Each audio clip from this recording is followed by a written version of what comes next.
about biological rhythms. And your brain governs the rise and fall of a lot of different things in your body.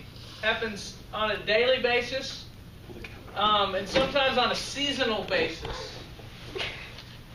Hormone levels, urine volume, blood pressure.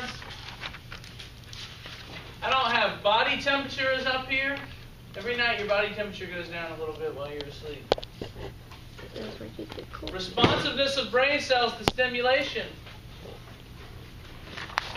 These sorts of daily rhythms you go through, and a lot of it is due to sleep-wake cycle. Melatonin is squirted out of the, do you know what gland squirts out melatonin? Pineal. The pineal gland, yeah. Pineal gland. Squirted out every night, and that chemical makes you tired. And it's at about the same time. Some classes produce it. Many of these rhythms continue to occur even in the absence of external time cues. They are endogenous or generated from within.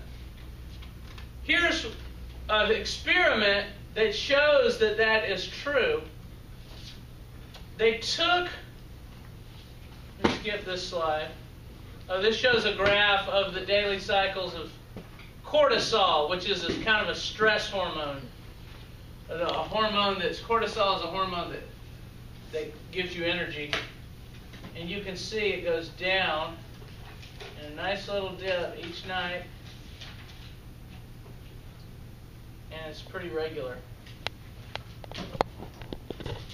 But here's the picture that they show on the top of page 145.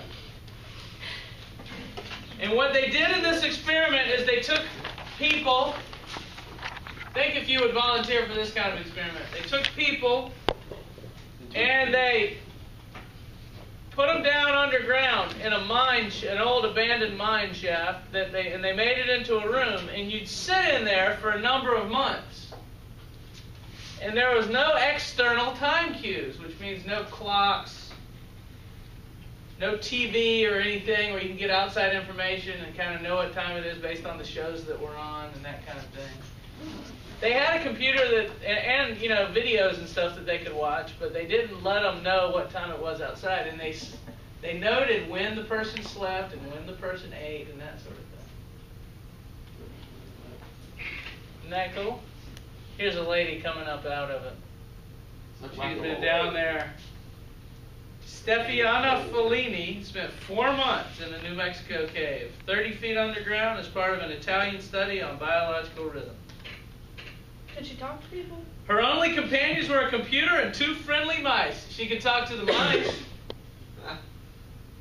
In the absence of clocks, natural light, or changes in temperature, she tended to stay awake for 20 to 25 hours and then sleep for 10 hours. Because her days were longer than usual, when she emerged, she thought she had been in the cave for only 2 months. She was really down there for 4 months. She is kind of abnormal in that extent. Most people, even apart from time cues, tend to go about 24-hour days. They'll stay awake for about 16 hours and they'll sleep for about 8. Most people. But she didn't do that. She stayed awake for 23 or 24 hours and then slept for about 10. That's probably how I would do it. I'd stay awake real long and then sleep real long. But that's just me. So different people, most people are different, but most people stay at the same cycle even without the clock. What do they do? Do people just bring food down there, or do they have like? I don't know. That's a good question. I don't know how they got food. Maybe there's food stored down there, canned food or something like that. The conveyor belt. What's that? A very long conveyor belt. Well, they can Conveyor belt. Yeah, I don't know. Here's where they live. So maybe there's I guess there's a bathroom in there. It looks like a refrigerator. I don't know. It could be both. Sure, you could look up and read about that experiment, but it's very interesting. We have these 24-hour rhythms are called circadian rhythms. A circadian rhythm is a rhythm, something that happens every 24 hours. And many of your body's rhythms are on this 24-hour time scale.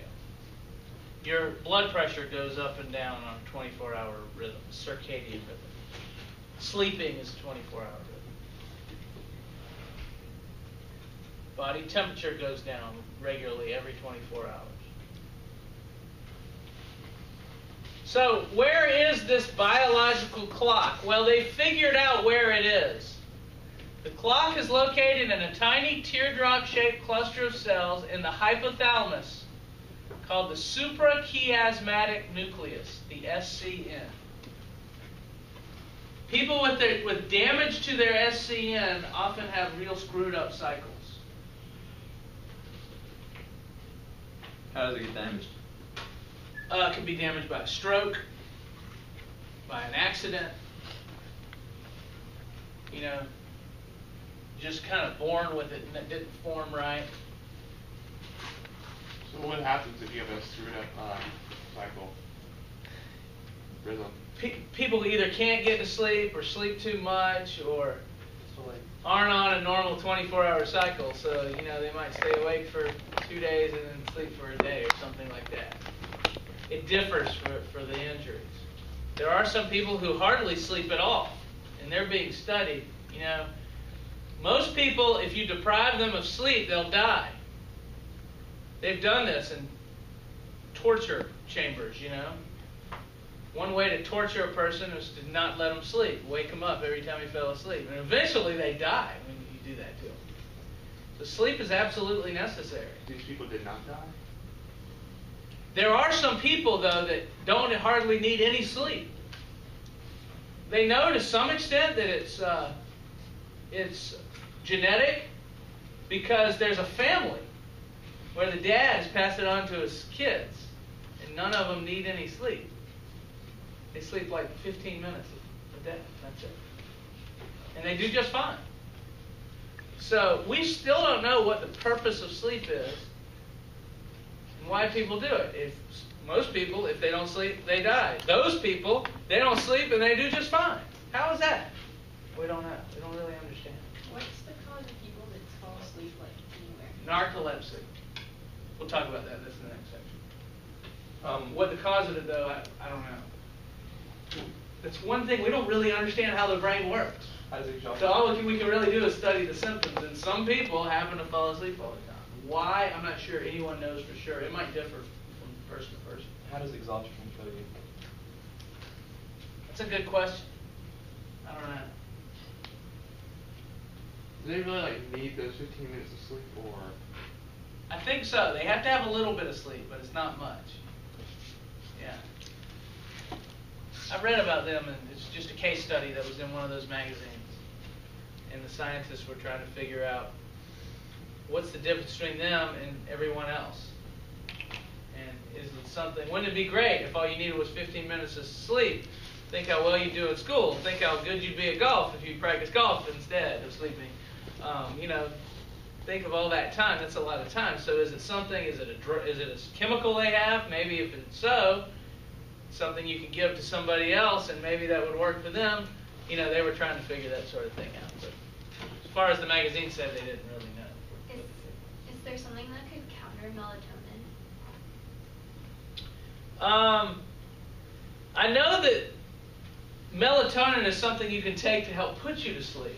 I don't know if there's a chemical that blocks it. It's a good question. That would be a good thing for not going to sleep. But if you need the sleep, it's kind of dangerous not to do it. But, every once in a while you need to stay up late and study or something like that. That might be a good drug. I don't know.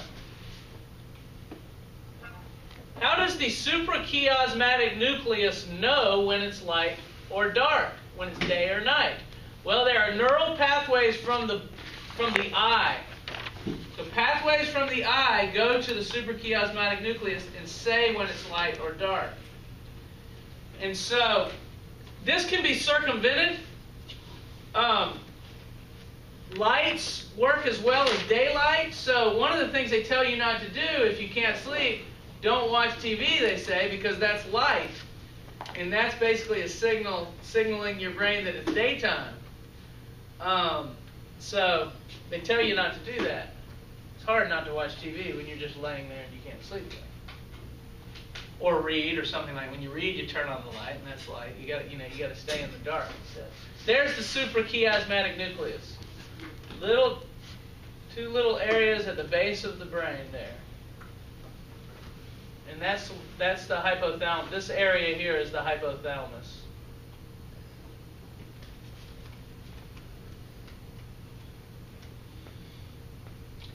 The suprachiasmatic nucleus sends out messages that cause the brain and body to adapt to the changes.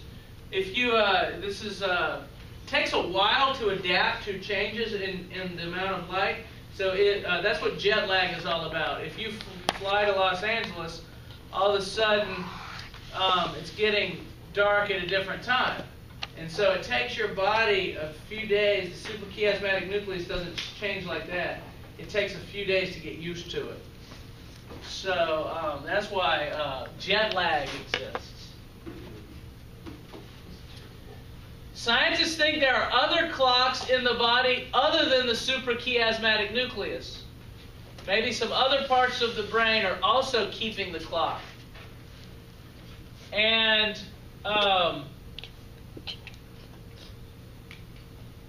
input to the suprachiasmatic nucleus and help it to adjust.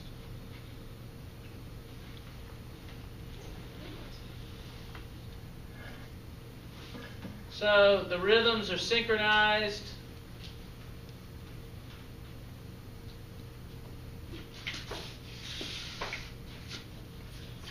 I'm not sure what this is saying. It's been a while since I read this. Make sure you read that section in the book, page 144 and 145. It talks about this experiment in the suprachiasmatic nucleus and melatonin and all this stuff. What causes animals to be nocturnal? Yeah, they're exactly backwards. Their clock is just reversed. So they get tired when it becomes daylight, and they wake up when it becomes nighttime. And that's for their own survival. I mean, a lot of those animals, they're adapted to be hunting at night and that sort of thing, like an owl, for instance. So an owl starts to wake up when the sun starts going down. It's got the eyesight and the hearing and everything to find things at night, and that's what it's kind of built for.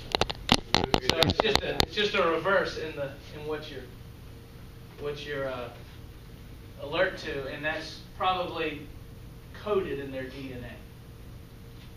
Question? Can humans be trained to do that? I don't know. That's a good question. Humans evolved, if you go far enough back in human evolution, the earliest primates are all nocturnal. The first primates are all nocturnal animals because they were running around at night getting their food. You didn't want to be running around in the daytime because when mammals first evolved, there were dinosaurs around. You can't be running around in the daytime with the dinosaurs around. They'll eat you, you see. So all the early mammals are all nocturnal. And then once the forms get more complex, you see the switch to, you know what the opposite of nocturnal is? What it's called if you're awake in the daytime, what we are? Not nocturnal, but diurnal. Diurnal means awake in the daytime. You are diurnal. Yes? I read an article a couple days ago about back 200-300 years ago when people would go to sleep with the sun and wake up with the sun and work all day, and they'd come home and they'd fall asleep, and then in the middle of the night they'd wake up for a couple hours and do things and then go back to sleep, and they call it first sleep and second sleep. Really? Mm-hmm. It's just a certain type of people? Well, no, they think it was in England and stuff, but they just recently found references to it, first sleep and second sleep. This was a long time ago? Yeah. Oh, okay. First sleep and second sleep. Some of y'all get your second sleep on during class. All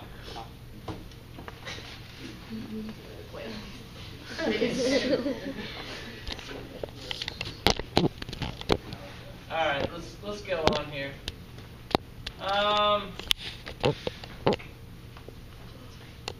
Okay, what about seasonal? There is a disorder that people can get It's called seasonal affective disorder, also known as SAD. And that's easy to remember because these people get sad when they live in areas, especially seen in areas like Alaska, places where it's dark 24 hours at certain times of the year, and they're not getting enough light. It's a form of depression that goes around, and it seems to be because they aren't getting enough light. And a way to treat it is just to have them sit in front of bright lights, which it shows this lady doing right here. Yeah. I'm not sure if this is true, but I heard in Seattle, like, the reason why they had the highest, like, suicide rate among cities is because it's always raining. It's always gloomy and rainy. They aren't getting the sunlight. That's seasonal affective disorder. That's right. Yeah. And they give them these light treatments. People who have this, now, not everyone gets it. Most people don't get it, but some people do, and they're just depressed.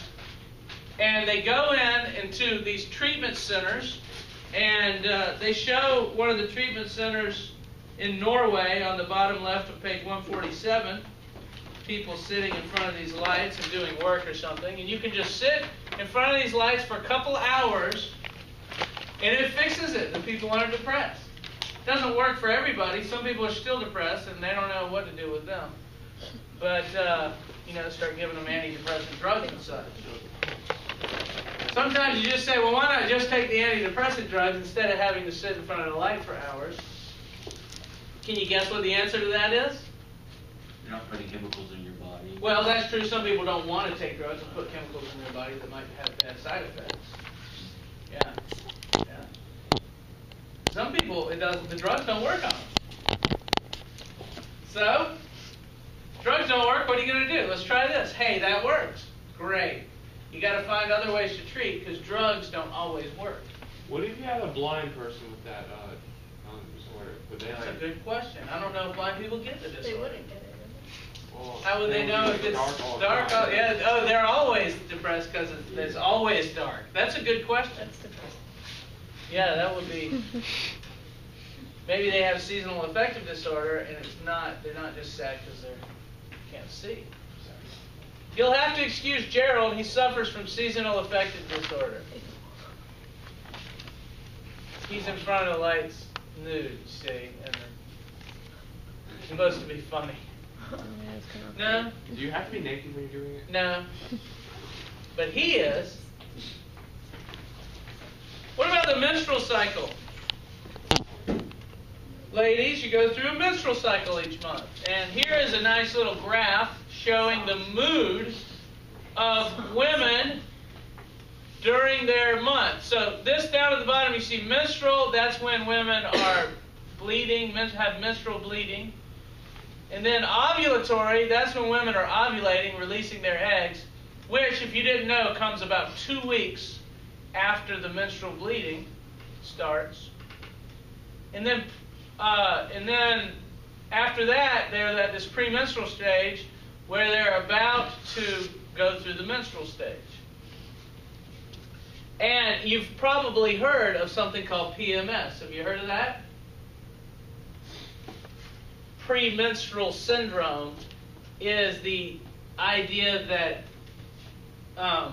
women get mad or upset or depressed or anxious before they have their period.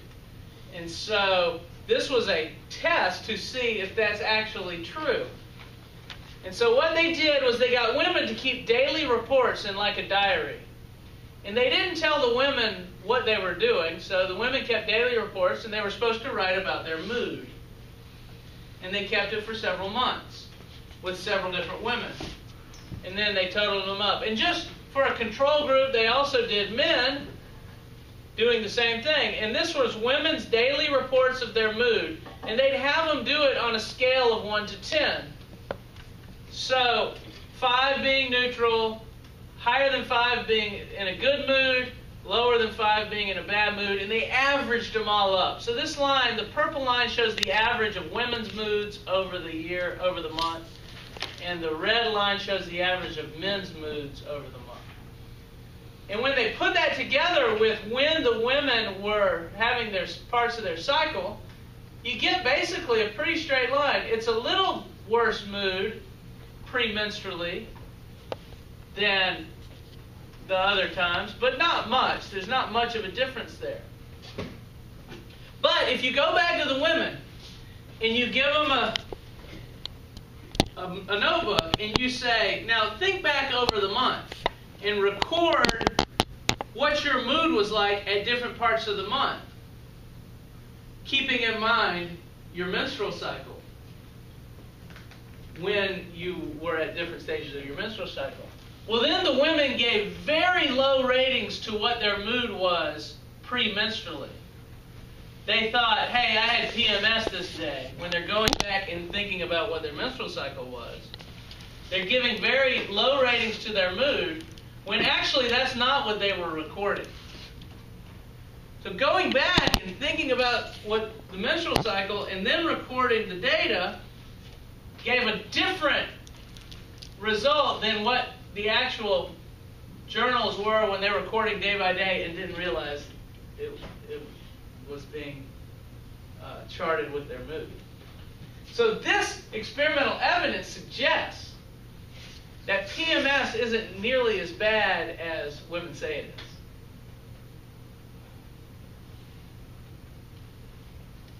Usually at this point, some women get real mad and throw stuff at me. But it hasn't happened with this one. Okay. Hey, it's not my experiment. I'm just reporting their findings. So does PMS really exist? Maybe, because it did go down a little. But maybe it's not as bad as people think it is. But, you know, this is an average for many women. Maybe for some women, it's really bad. And for most, there's nothing to it. Maybe that's it. So what will we need to know to see if that was the case? What will we need to know about the statistics here for these readings? You all remember? There's a certain type of statistical measurement that will tell you if most of the readings are clustered right around here or if they vary widely. Do you all remember what that's called? Yeah, it has to do with a curve, yes? What's that? Chi-square. No, it's not chi-squared. It's close to a correlation. Standard deviation. If they told you the standard deviation of the numbers, you might be able to say, well, there are some women that it really did affect. But definitely the women are saying, when they report back and look back, that there's something about PMS that they think there is. Interesting. What about testosterone? Does testosterone affect moods of men? If you got a high level of testosterone, does that make you mad or angry or happy or something like that? What do you guys think? Makes you mad. High testosterone makes you mad. Scientists have done studies on like this.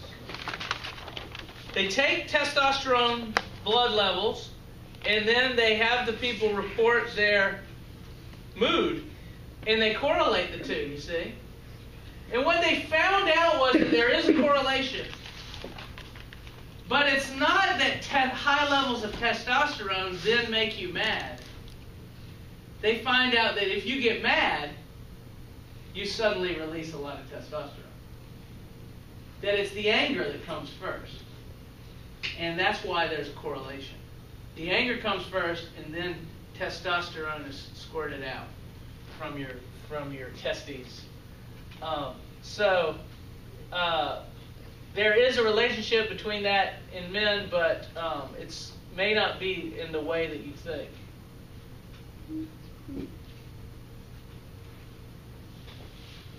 So, interesting stuff. You are to read on pages 143 to 150, and we have a new set of videos to start with you.